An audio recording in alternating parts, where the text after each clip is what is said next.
Bismillahirrahmanirrahim. Assalamualaikum warahmatullahi wabarakatuh.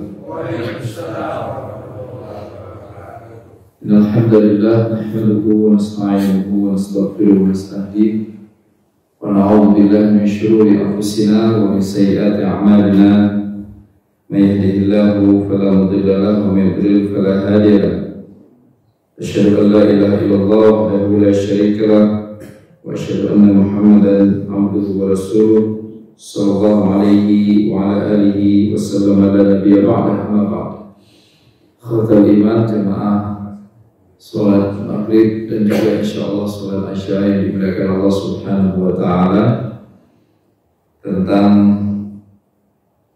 masih tentang Al-Qur'an Al-Karim. Pada kesempatan ini kita ingin mencoba untuk menemukan jawaban dari Al-Quran, bagaimana caranya menghadapi berbagai fitnah dalam kehidupan yang makin hari cenderung jumlahnya makin bertambah, dan aspek yang terfitnah makin hari makin banyak. Dulu ada beberapa hal dalam kehidupan ini yang kita mungkin mengatakan mustahil terfitnah, tetapi seiring dengan berjalannya waktu, hampir gak ada hari ini sisi kehidupan yang tidak mungkin terfitnah. Semuanya, ya. Kalau istilah orang itu dibilangnya udah gak ada orang benar sekarang, ya. Hal-hal yang bahkan kita anggap tabu gak pernah terjadi, katanya sekarang terjadi, ya. Mulai dari mereka yang dianggap paling berilmu, mereka yang paling tinggi kedudukannya, sampai ke masyarakat yang paling biasa, paling sederhana. Dan kondisi ini rahimahullah idealnya mengingatkan kita bersama bahwa kita pun tidak aman dari fitnah, ya. Kalau misalnya kita merasa diri bodoh nih, emang ada orang bodoh tak terfitnah?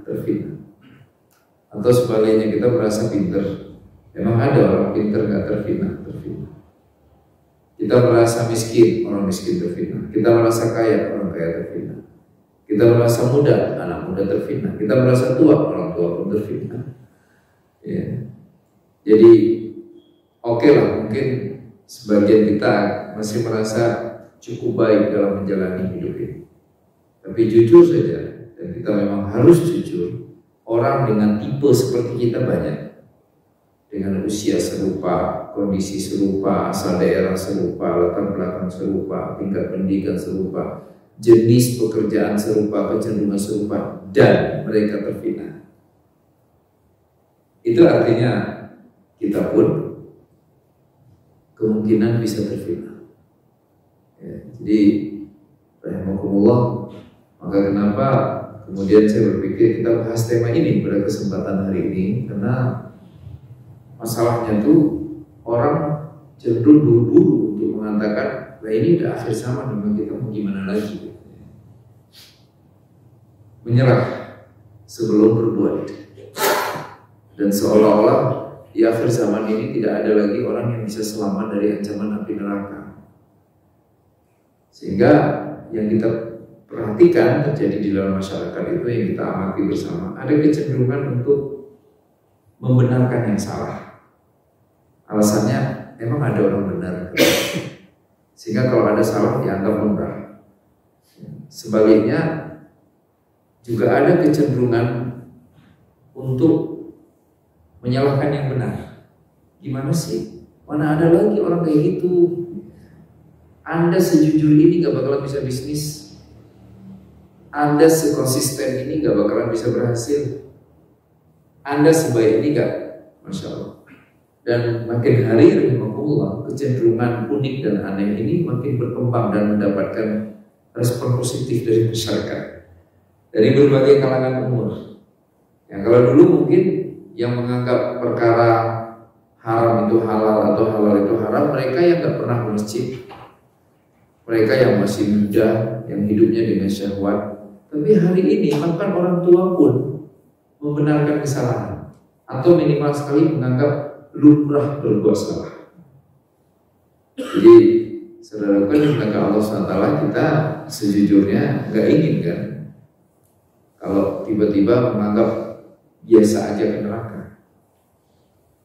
Karena walaupun kehidupan ini standarnya berubah, style hidupnya berubah, gaya hidup itu berubah, namun standar siapa yang akan masuk ke neraka, siapa yang akan masuk surga, enggak pernah berubah. Allah nggak pernah melakukan penyesuaian standar surga dan neraka, nggak ada sama sekali. Apa yang pernah Allah turunkan dalam Al-Quran Karim 14 abad yang lalu kepada Rasulullah SAW, itu pula yang hari ini kita baca, dan itu juga yang menjadi standar siapa yang selamat dunia dan akhirat, siapa yang celaka dunia dan akhirat. Alhamdulillah, jadi seolah-olah hari ini secara nggak sadar kita sudah menganggap Al-Quran itu out of date, nggak up to date. Kita ngaji baca Quran, kita mengadakan MTQ bahkan tingkat internasional. Anak-anak kita banyak yang bersekolah untuk hafal Quran, itu benar banget. Tren minat terhadap Al-Quran bertambah drastis. Dibandingkan dulu kan mahat tahfiz susah sekali kita nemu mahat tahfiz, sekarang banyak. Kajian tafsir berlimpah zaman dulu, mana ada di masjid-masjid, kita main ke masjid melulu kajian fikih, sekarang ada kajian tafsir. Tapi yang paling menyedihkan apa? Ternyata itu tidak berbanding lurus dengan persepsi kita tentang standar keselamatan yang diberikan oleh Al-Quran. Jadi seolah-olah kita punya standar sendiri tentang siapa yang selamat, siapa yang tidak. Dan yang paling menyedihkan adalah ternyata standar keselamatan yang kita anut hari ini bertolak belakang dengan standar keselamatan yang Allah sampaikan dalam Al-Quran. Semisal apa? Orang jujur, tentang kejujuran. Hari ini di banyak orang, di banyak tempat, terlalu jujur itu mencelakakan. Terlalu jujur itu menyulitkan. Terlalu jujur itu memperlambat agresivitas keberhasilan. Itu persepsi kita hari ini, rahimahullah. Padahal Al-Quran tetap mengatakan kejujuran itu dicintai oleh Allah. As-sidq di surah Al-Lail, wal-laili idza yaghsha wan-nahari idza tajalla wa ma khalaqa dzakara wal untha inna sa'yakum lasyatta fa amma man a'ta wattaqa wa saddaqa bil husna, jujur. Ya. Kan ayatnya nggak pernah berubah. Usia ayat itu sudah 1400 tahun. Standar orang yang mendapatkan kemudahan dalam hidup itu dia harus jujur dengan agamanya. Ya. Tapi kita kemudian hari ini mulai mengatakan, sebagian orang mulai mengatakan bahwa kejujuran itu masalah. Anda boleh jujur, tapi Anda harus pilih tempat kapan jujur. Anda boleh jujur, tapi Anda tidak seharusnya terlalu jujur. Nah, alhamdulillah ini yang jadi soal hari ini. Maka harusnya kita mulai bertanya nih ke diri kita masing-masing. Kalau kemudian standar saya pribadi terus bergeser, terus menjauh dari standar yang Allah tetapkan dalam Al-Quran, kira-kira ini saya hidup ke neraka atau ke surga nih? Harusnya kita berani membuat pertanyaan itu dan juga berani memberikan jawabannya. Udah pasti jawabannya ke neraka. Udah pasti ke neraka. Dan yang paling ngeri lagi apa yang terjadi dari Allah? Mereka yang kemudian menjawab, ke neraka nanti. Ya enggak lah, Allah ngerti juga kok, zaman udah berubah. Kalau Allah juga ngerti zaman itu berubah, Allah pasti akan mengupdate Al-Quran. Iya kan? Harusnya ada penyesuaian dari ayat-ayat Al-Quran. Karena misalnya, karena kejujuran itu hari ini sudah merupakan barang yang mustahil untuk diwujudkan. Kejujuran hari ini terbukti berkali-kali mengganjal keberhasilan seseorang, gitu kan? Maka harusnya ada ayat baru turun dari Al-Quran. Allah ganti ayat-ayat lama tentang keharusan jujur sebelumnya menjadi kejujuran yang disesuaikan. Ternyata tidak ada pergantian ayat. Begitu Nabi meninggal, maka Al-Quran sudah final. Itulah bentuk Al-Quran sampai kiamat nanti. Alhamdulillah. Ini yang jadi persoalan kita bersama. Tiba-tiba kita menganggap, nggak mungkin lah, Allah kan maha tahu loh, kalau saya sholat kok 5 waktu, saya selalu ke masjid, saya selalu menyantuni anak yatim, saya selalu bantu orang, perkara saya ada ngambil uang kantor, ya kan yang penting saya nggak menzalimi rakyat yang kayak saya ambil uang negara.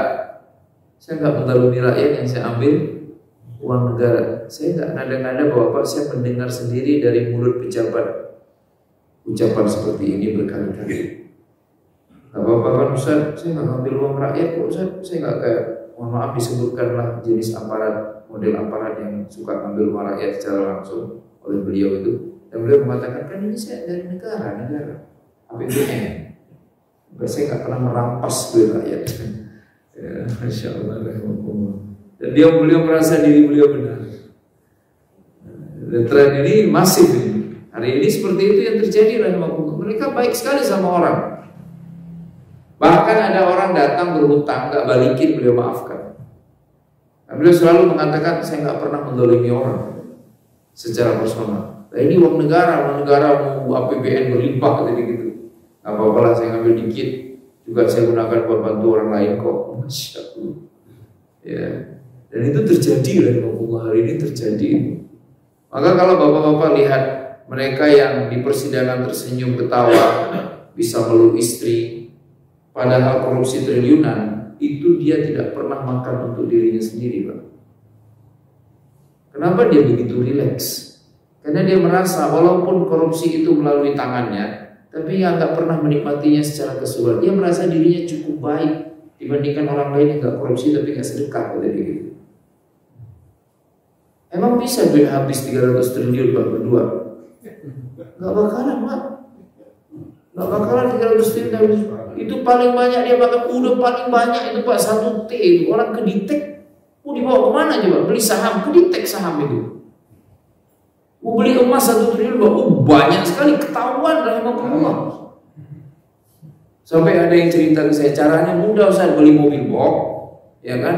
Beli emas 1 mobil box, udah nggak dikeluarin tuh emas itu tetap dalam mobil box itu. Ya, Bapak jangan bilang nanti, Ustaz ajarin ini.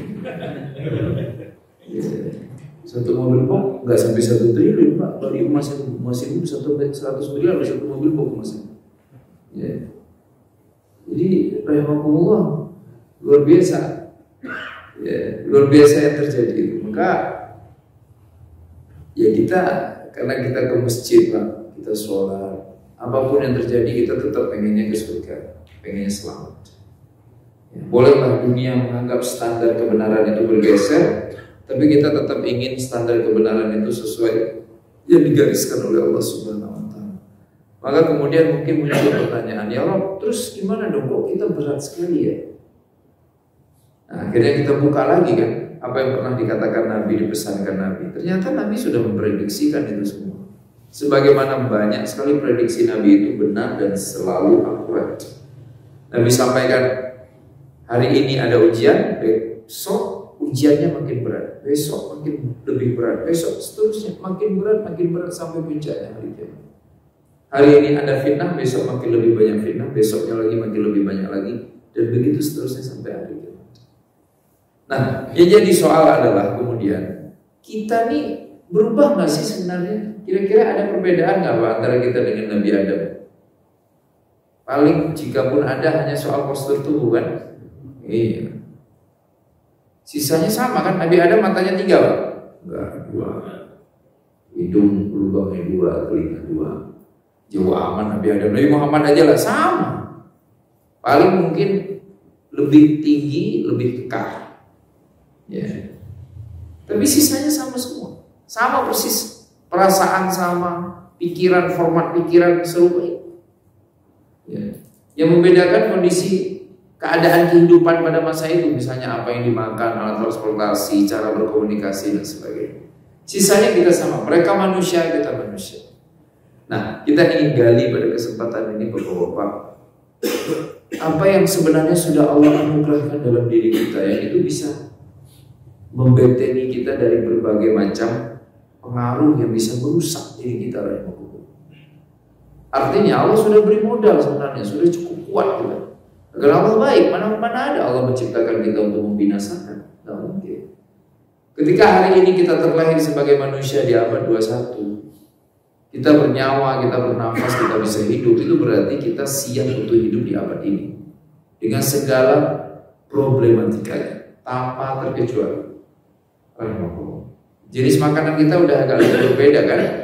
Iya. Ada beberapa hal yang zaman dulu itu tidak jadi, belum muncul jenis makanan itu, dan sekarang sudah mulai muncul. Dan kita siap dengan kondisi itu. Nah, rahimakumullah, kita ingin lihat apa yang sudah Allah anugerahkan dalam diri kita, ada dalam diri kita, dan tugas kita hari ini untuk mengupgrade dan menguatkan itu semua agar kita kembali bisa menghadapi berbagai fitnah itu dengan baik, agar kita bisa kembali eksis rahimakumullah. Jadi ini ibarat inilah Pak, ibarat apa ya saya contohkan, kendaraan misalnya ya, kendaraan ya, ketika dia baru kuat, bagus, maka medan yang berat pun dia pasti kuat, begitu kan? Kita baca katalog ini, baca apa pun katalog manual, cara menggunakan kendaraan itu disebutkanlah, misalnya bisa lewat lumpur, bisa macam-macam, bisa nerabas air dengan tinggi 1 meter misalnya gitu, ya kan? Kondisi baru, maka dia pasti bisa, karena itu arahan dari pabrikannya, manualnya seperti itu tertulis. Pertanyaannya Pak, kendaraan dengan kemampuan super itu apakah akan tetap memiliki kemampuan yang sama setelah digunakan 20 tahun? Enggak lagi kan? Enggak lagi. Kita bisa komplain, nggak bisa komplain. Ternyata semua menua. Ya. Dengan usia semua jadi melemah. Walaupun dia awalnya disiapkan seperti itu. Nah kita pun sama rahimahullah. Tantangan yang dihadapi Rasulullah SAW pada masa beliau hidup bersama para sahabatnya itu tantangan yang cukup berat. Tapi mereka masih fresh dengan ajaran Al-Quran, ajaran Islam yang baru saja diturunkan oleh Allah kepada Rasulullah SAW. Al-Quran itu kan fresh benar pada saat itu. Ada masalah, turun ayat, kan begitu modelnya. Maka kenapa kemudian Al-Quran itu baru tuntas turun keseluruhan setelah 23 tahun Nabi mau wafat, baru seluruh ayat Al-Quran turun. Jadi masalah baru diselesaikan dengan solusi baru. Jadi semuanya serba baru, maka selesai masalahnya. Orang-orang yang masuk Islam pun orang-orang yang benar-benar baru berislam. Mereka benar-benar terformat dengan format Islam. Maka tantangannya cukup berat, jauh melampaui tantangan yang kita hadapi hari ini sejujurnya, ya kan? Mana ada, kita udah berapa kali perang Pak? Sekali belum. Bapak umurnya enggak ada ya? 50 ada Pak di sini? 60. Yang 60 udah berapa kali perang Pak? Nggak pernah perang. Nabi 10 tahun di Madinah, 80 kali lebih perang. 10 tahun di Madinah. Harusnya Nabi udah, mohon maaf, kalau dalam bahasa orang-orang di negara barat itu, orang kalau kebanyakan perang, pulang-pulang jadi error kan? Iya, karena mengerikannya suasana peperangan. Jadi hilang hati nurani, macam-macam lah, gangguan jiwa, nggak bisa tidur, insomnia, macam-macam. Nabi dengan sekian banyak perang, normal nggak Pak hidupnya? Sangat normal, bukan lagi normal, sempurna beliau. Alaihi salatu wassalam. Kita nggak pernah perang, bunuh diri, aneh gitu, banget. Nggak pernah perang, stres. Nggak pernah perang, terganggu kejiwaan. Nggak pernah perang, nggak bisa tidur malam. Itu ekstrim Pak, perang zaman itu. Kalau sekarang orang Kadimbo kan udah selesai, badannya nggak kelihatan lagi. Kita nggak melihat manusia menyayat-nyayat manusia yang organ tubuhnya dipotong dan sebagainya. Itu kan pemandangan perang zaman Nabi kan pakai pedang Pak. Ya, bersentuhan tubuh gitu. Pernah baca tentang paman Nabi Hamzah kan? Masya Allah. Bayangkan kalau pemandangan itu di depan mata kita, kira-kira kita pulang bisa tidur Pak? Kita lihat sahabat kita di sebelah kita dipanah matanya, dipanah. Wah, baca sejarahnya aja kita, ya Allah seseru ini. Pertanyaannya, kok sahabat jiwanya stabil ya? Nggak pernah dengar kan? Bapak pernah dengar nggak? Baca sejarah Nabi, sejarah kehidupan sahabat. Beberapa orang sahabat mereka jadi gila di usia tuanya karena kebanyakan perang. Ada gitu Bapak? Nggak ada. Tapi kita sering baca berita kan, tentara Amerika pulang dari Afghanistan, stres, bunuh diri, macam-macam. Pulang dari Irak, pulang dari macam-macam. Apa yang terjadi rahimahullah? Mereka terkendali diri mereka. Mereka sangat fresh untuk menghadapi semua tantangan itu karena benar-benar di bawah pengaruh ajaran Islam hidupnya, rahimahullah. Sehingga apapun yang mereka hadapi itu tidak pernah mengganggu mereka. Justru apapun yang terjadi membuat mereka makin taat kepada Allah Subhanahu wa Ta'ala. Rahimahullah, pada kesempatan ini kita ingin melihat aspek-aspek itu yang memang disediakan oleh Allah dalam diri semua kita. Kita aslinya kuat, kita aslinya hebat, kita aslinya siap untuk menghadapi tantangan seberat apapun, karena Allah nggak mungkin bohong. Ketika Allah mengatakan Allah tidak akan menguji seseorang kecuali sesuai dengan kemampuannya. Nah, yang pertama, surah Ar-Rum. Yang pertama ayat 28. Daraba lakum mathalan min anfusikum hal lakum mimma malakat aymanukum min syuraka fima razaqnakum fa antum fi sawa. Takhafunun khifatikum anfusakum kadzalika nufassilul ayati liqaumin yaqilun. Fitrahnya, Pak, aslinya Allah kasih modal untuk kita di dalam tubuh kita. Kita hanya siap untuk menuhankan satu zat.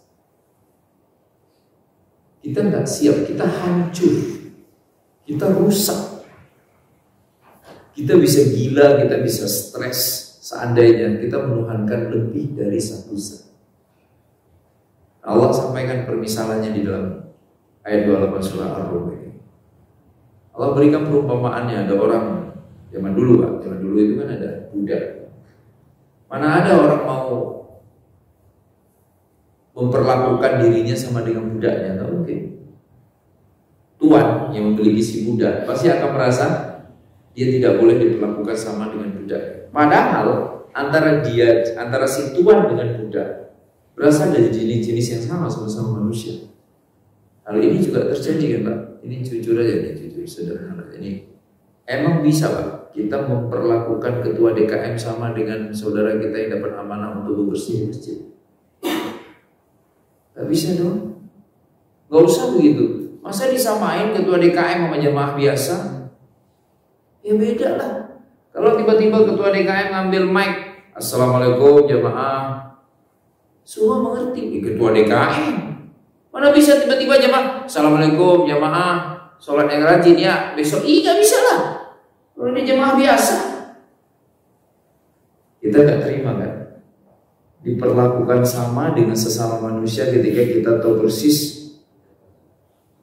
kita punya kedudukan atau kita sedang menjalankan fungsi tertentu.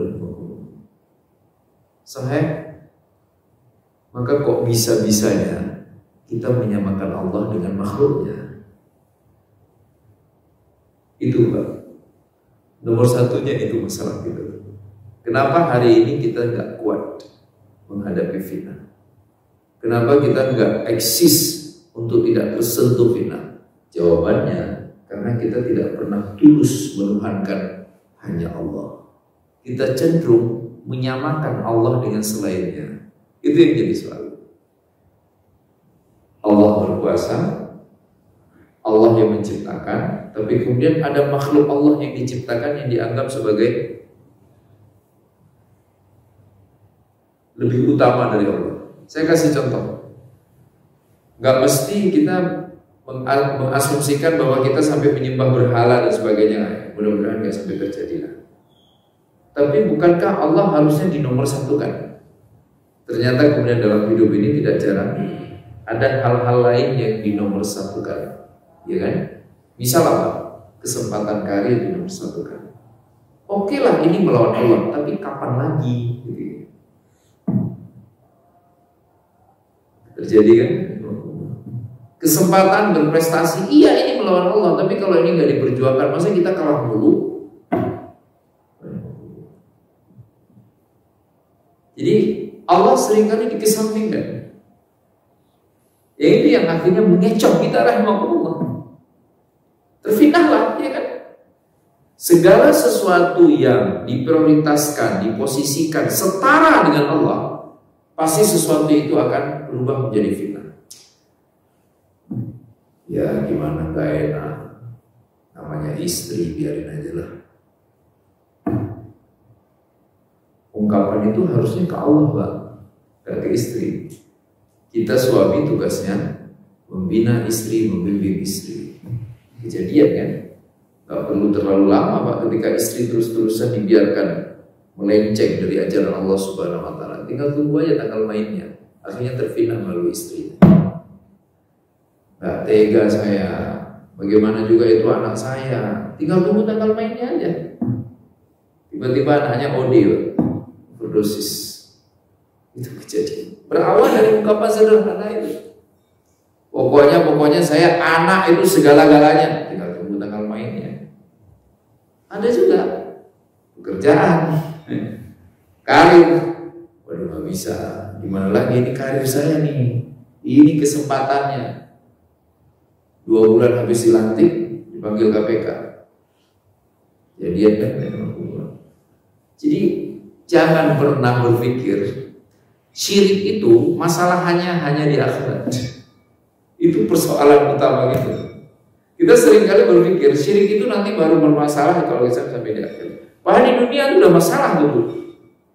Kenapa sampai istri aneh? Saya nggak berani nyebut jenis-jenis keanehan yang gak enak. Gara-gara kita mengucapkan sayang aku segala-galanya. Emang boleh selain Allah segala-galanya? Kenapa anak tiba-tiba aneh? Ayahnya rajin ke masjid, anaknya mengerikan. Jawabannya sederhana, anakku segala-galanya. Ya. Dan itu terus terjadi. Kenapa orang baik itu yang ini terjadi ketika ada turnamen-turnamen bapak-bapak? Ya, kan kita sekarang suka dibikinkan turnamen tenis meja atau apa oleh masjid kan. Coba deh bapak-bapak iseng nonton acara itu.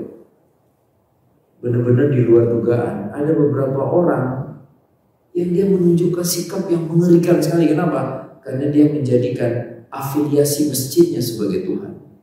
Ini teman-teman di masjid saya nih, tim masjid saya nih, maka saya bela mati-matian. Mereka lah segala-galanya buat saya. Akhirnya kelihatan curangnya, kelihatan gak terhormatnya, terhinakan sikapnya. Orang sampai, gimana sih Pak Haji kan lagi sholat di masjid, giliran olahraga ngebelain timnya segitu amat. Terfitnah. Ya. Jadi saudaraku yang dimuliakan Allah SWT, kuncinya nomor 1 yang kita belajar dari ayat 28 ini, jaga fitrah apa? Fitrah bahwa tubuh ini, jiwa ini, perasaan ini tidak pernah diciptakan untuk menduakan cinta. Cinta kita harus esa Allah Subhanahu wa Ta'ala. Oh, itulah zat segala-galanya buat kita. Sisanya nggak ada yang segala-galanya. Tapi Anda baik sekali sama istri. Karena saya nggak mau masuk ke neraka gara-gara tidak bertanggung jawab sama istri. Bukan tentang istri saya sebenarnya. Tapi Anda urus anak-anak Anda sekolahkan, Anda didik, Anda bimbing, Anda biayai. Saya takut nanti kalau di akhirat saya nggak biayai anak, nggak didik anak, nggak sayang anak, saya masukkan ke neraka. Ini bukan tentang anak saya. Tapi Anda berkarir luar biasa serius, karir Anda luar biasa bagus. Ini tentang perintah Nabi, saya harus bekerja secara profesional. Saya ingin meneladani Nabi tentang bekerja secara profesional al-Iskar. Harusnya begitu kan? Ya kan? Jadi pemandangan dohirnya bisa sama. Si ayah A sama si ayah B sama-sama sayang anak, sama-sama peduli anak, sama-sama menyekolahkan anak, sama-sama memberi fasilitas luar biasa untuk anak. Si ayah A, aku melakukan ini karena aku takut Allah. Aku nggak mau nanti Allah meminta pertanggungjawabanku gara-gara aku tidak membesarkan anak-anakku dengan baik. Sementara si ayah B, dia mengatakan apa? Aku melakukan semuanya karena ia anakku. Anakku segala-galanya untukku. Masya Allah. Apa yang akan terjadi Pak? Kedua anak yang disekolahkan dengan hebat, dengan biaya besar itu, suatu hari dapat masalah. Terpapar mereka. Bisa narkoba, bisa pergaulan bebas. Yang ayah A cepat sekali berambil sikap. Karena dia berpikir tentang pertanggungjawaban di hadapan Allah. Padahal sama-sama dibeliin BMW lah. Sama-sama rumah bagus, disewakan apartemen mewah walaupun skala studio di Jakarta. Tapi yang ayah A, dia bilang apa ke anaknya? Bukan untuk ini ayah menyekolahkanmu, membiayakanmu. Jangan antar ayah ke neraka. Kalau ingin menikmati semua pemberian ayah, tinggalkan maksiatnya. Itu ayah A, yang dia sayang anaknya karena takut Allah. Ayah B yang sayang anaknya karena anaknya, dia akan bilang apa ke anaknya? Nah, tolonglah, nah kan itu nggak baik. Ayah nggak ngerti. Ya udahlah, gimana juga kamu kan anak ayah, perlu duit berapa? Dikasih aja berduit. Terfitnah kan? Jadi masalah pertama dalam hidup kita adalah ketika Tuhan itu tidak lagi hanya Allah. Itu bisa teman, bisa korps, bisa kampung, bisa suku, bisa pekerjaan, bisa istri, bisa anak, bisa apapun. Ketika kita mulai mencoba-coba untuk menyamakan Allah dengan yang lain, maka kita tinggal tunggu tanggal mainnya, kita pasti akan jatuh. Kelas berikutnya ayat 29. Balittaba'a alladziina zalamu ahwaa'ahum bighairi ilm. Orang-orang yang zalim itu mengikuti hawa nafsunya tanpa ilmu. Secara fitrah Bapak-bapak, kita haus akan ilmu pengetahuan. Itu fitrah kita. Maka nggak ada orang bangga dengan kebodohan. Oke, saya dong bodoh makanya selamat. Kita nggak mungkin dengar orang ngomong gitu, Pak. Orang kalau bodoh pasti merendah, merasa bodoh, aku bodoh pasti dia merendah, bukan untuk menyombongkan kebodohannya. Ya. Siapapun di lingkungan manapun, kemuliaan itu ada pada yang pintar. Dan itu fitrah sebenarnya. Kita semua pengen belajar kan, pengen tahu caranya gimana sih. Walaupun mungkin kecenderungan kita bisa berbeda, bisa beragam. Ya, tapi pasti setiap kita Bapak-bapak, semua kita yang hadir di sini, pasti punya kecenderungan tertentu yang kita ingin menguasai ilmu tentang itu. Expert kita di bidang itu. Kita punya ilmu yang cukup. Maka rahimakumullah, kata kuncinya apa? Puaskan fitrah itu. Jangan buru-buru sudah merasa pinter. Ini masalah kita nih. Rahimakumullah. Ketika fitrah ini tidak disalurkan, fitrah haus akan ilmu nggak disalurkan, apa yang akan terjadi? Kita akan hidup dalam kebodohan. Dan kebodohan pangkal mula terjadinya semua kekacauan. Kenapa ada orang gak suka sama Islam? Jadi bodoh tentang agamanya. Ya. Emang bisa? Gak bisa. Masa pakai jilbab begitu musim dingin? Ya. Padahal gak pernah ada style jilbab dalam Islam. Yang ada aurat tertutup semua, tidak membentuk tubuh, tidak transparan, titik. Gayanya terserah, maka menyesuaikan aja. Warnanya terserah, maka menyesuaikan. Tapi kan perlu ilmu rahimakumullah. Tiba-tiba gak pernah ke masjid. Kenapa? Kedinginan. Waktu saya kuliah, dinginnya suhunya bisa sampai 8 derajat itu kalau di puncak musim dingin. Kita subuh 8 derajat, gimana rasanya itu? Kan masjidnya nggak ada air panas butuhnya. Terus nggak masjid dong, masjid. Dengan ilmu ternyata kita bisa bertayamum dengan batu bersih, nggak perlu pakai debu. Masa debu di sana dikumpulin debu di belakang masjid? Batu-batu bersih. Ilmu membuat kita mampu menghadapi berbagai problematika kehidupan. Dan haus akan ilmu itu fitrah kita ya. Kita selalu pengen tahu, pengen belajar. Dan itu jangan pernah dihentikan. Caranya apa? Jangan pernah merasa sudah tahu. Ya kan? Sampai detik ini, emang ada orang udah baca semuanya? Pasti belum. Oh, udah semua Al-Quran, mungkin belum paham semuanya. Oh, udah paham semuanya, mungkin belum benar-benar paham. Hadis, belum baca semuanya, sudah baca semuanya, belum paham, dan seterusnya. Ya. Jadi tugas kita untuk terus belajar. Yang ketiga, rahmatullah, fa'aqim wajhaka lid-dini hanifa. Arahkan wajahmu kepada agama yang cenderung lurus ini. Ya. Fitrah. Kita pasti condong kepada kebenaran. Itu fitrah. Fitrah itu condong kepada kebenaran, hanif. Ya.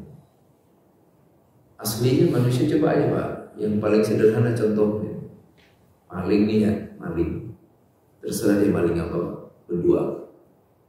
Tiba-tiba begitu pulang, si A sama si B ya, dua-duanya maling. Si A nya kabur, bawa harta curian. B marah apa? Aneh nggak? Ini maling, ini marah. Harusnya kalau maling biasa kemalingan, bener nggak? Maling kalau kemalingan marah nggak? Bingung nggak Pak? Nggak perlu bingung. Itulah manusia itu fitrahnya. Dia pasti condong kepada kebenaran. Nggak mungkin manusia nggak condong pada kebenaran. Gimana sih? Penjahat itu nggak mau dijahati, rahimahullah. Yang pernah berpikir penjahat senang dijahati, mana ada? Lah Fir'aun ngomong apa ke Nabi Musa?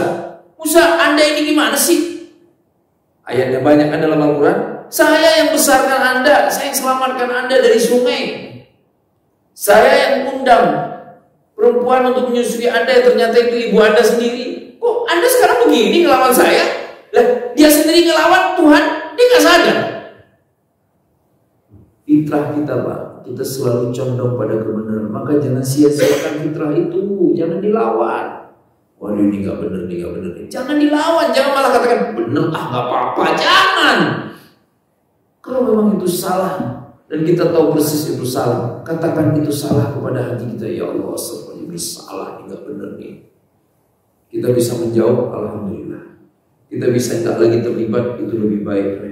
Jangan lawan fitrah. Karena kalau enggak, kena kita Pak. Oh, suka nonton di TV kan, persidangan itu kan, dia bilang apa? Sebenarnya saya dari awal juga ragu-ragu, ini kayaknya salah deh. Ragu, udah tahu, udah ada kecenderungan kebenaran, tapi malah dilawan. Banyak kan? Sampai-sampai sekarang kan ada gaya baru, hakim gaya baru apa itu? Tidak ada niat jahat melakukan kejahatan. Wih, hakim udah kayak malaikat aja sekarang. Bisa menelusuri hati manusia, keren sekali. Jangan-jangan belajarnya di sekolah dukun dulu, bukan sarjana hukum, sarjana sihir. Ya. Kenapa? Karena begitu ditanya orangnya, pelaku kejahatannya, dia bilang apa? Saya sebenarnya tahu ini nggak benar, saya nggak setuju, tapi namanya saya harus melaksanakan, saya laksanakan aja. Fitrahnya dilawan. Jangan lawan fitrah kita untuk selalu condong kepada kebenaran. Ya. Dan pupuk itu, condong kepada kebenaran itu perlu. Itu yang ketiga. Yang keempat, yang perlu kita kawal bersama tentang diri kita adalah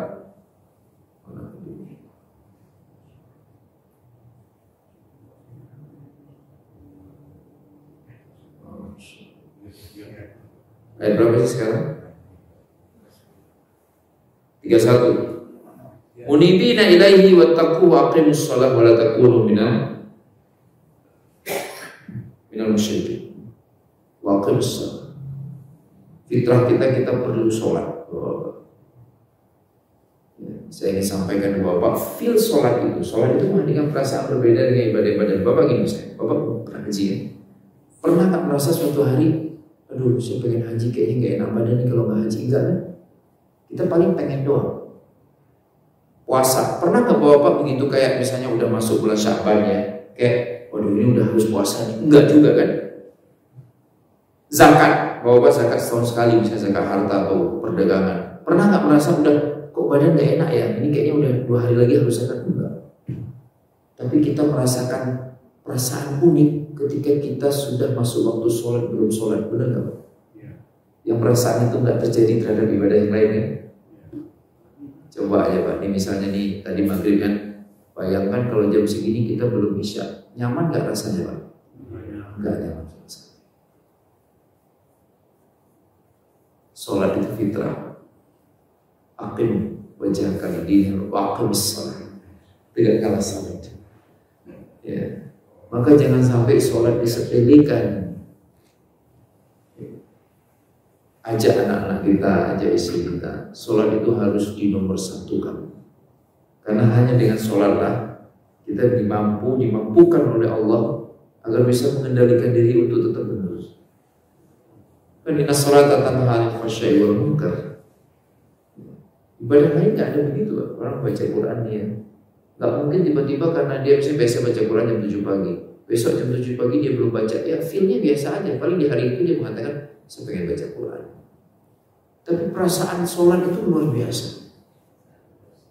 Ya, kita udah mau asar nih, setengah jam, bahkan lewat sejam aja kita udah nggak nyaman sholat.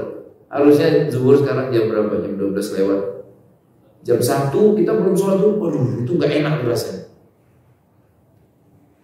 Karena sholat adalah fitrah. Maka sholatlah sebanyak-banyaknya, sholatlah sebaik-baiknya agar fitrah kita terjaga, agar fitrah kita terlindungi. Jadi kalau kita bapak-bapak ketemu orang aneh, ini orang kenapa sih? Kok yang benar dia bilang salah, yang salah dia bilang benar. Pandangannya tuh unik sekali. Kita sampai bingung dibuatnya. Ini kok bisa ada manusia aneh begini ya? Gak taunya beliau bermasalah sholat. Yang terakhir, rahimahullah, masih di surah Ar-Rum ayat ke 32.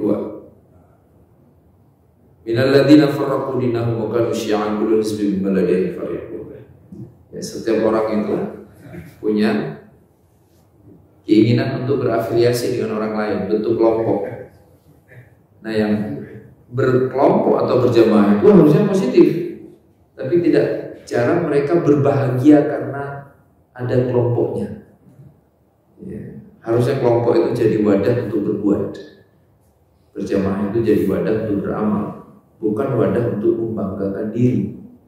Yang terjadi sekarang begitu kan Pak? Iya. Anehnya apa? Nanti di akhirat kita akan ditanyakan secara personal, kan nggak ada ditanya. Jamaah Masjid Al-Amin, udah yang lain tunggu aja, mana ketua DKM-nya aja dipanggil. Mungkin gitu nggak di akhirat? Nggak bakalan. Kalau begitu pasti nggak ada yang mau jadi ketua DKM, ngapain? Yang dipanggil di Allah di akhirat. Ya, kan? Kita dipanggil personal. Ya sekarang terjadi kan? Ormas Islam kan banyak di tanah air. Nggak sedikit kalau udah terafiliasi dengan ormas tertentu itu kayak rasanya tuh kayak udah jadi penghuni surga aja. Padahal dia belum pernah berbuat apa-apa dengan ormas itu. Harusnya ormas, organisasi, jamaah itu jadi wadah untuk beramal. Nah itu juga fitrah kita. Kita adalah makhluk sosial. Manusia itu Pak kalau hidup sendiri mulu, menyendiri, pasti ada jenis penyakitnya kan di ilmu psikologi kan. Ini orang apalah gitu. Karena aslinya kita, fitrahnya kita ingin bersama-sama. Alhamdulillah pastikan ingin bersama-sama karena ingin bekerja sama, ingin menghasilkan pekerjaan-pekerjaan besar. Bukan bersama-sama biar jadi tameng, bukan sama sekali. Karena kebersamaan itu tidak akan menyelamatkan kalau kemudian hanya menjadi bahan kebanggaan, tapi kebersamaan itu menyelamatkan kalau kita mau bekerja secara jamaah. Demikian rahimahullah 5 hal yang harusnya ada pada diri kita, kita rawat sebaik-baiknya. Nomor satunya tadi, diri ini, fitrah kita itu hanya menuhankan satu zat aja, satu pihak, itu Allah. Jangan tuhankan siapapun yang lain. Kemudian yang kedua, ilmu. Secara fitrah manusia itu cinta ilmu. Siapapun orang pasti pengen tahu, pasti pengen belajar, maka belajarlah sebaik-baiknya. Kemudian yang ketiga, rahimahullah, kita pengen condong kepada kebenaran. Pasti kita pasti condong pada kebenaran, maka salurkan kecenderungan itu. Wujudkan, berpihaklah pada kecenderungan kita terhadap kebenaran, dengan malah sebaliknya. Yang keempat, rahimahullah, kita harus selalu jaga sholat. Perbaiki sholatnya, perbanyak sholatnya. Pastikan tumakninah, pastikan syarat dan rukun yang terpenuhi. Dan yang kelima, berjamaahlah. Jangan hidup sendirian. Namun perhatikan, bukan berjamaah untuk membanggakan diri, tapi berjamaah untuk berkontribusi. Demikian yang bisa disampaikan. Mohon maaf jika ada kesalahan. Kita tutup dengan kafaratul majelis. Subhanallah wa bihamdihi, asyhadu an la ilaha illa anta, astaghfiruka wa atubu ilaik.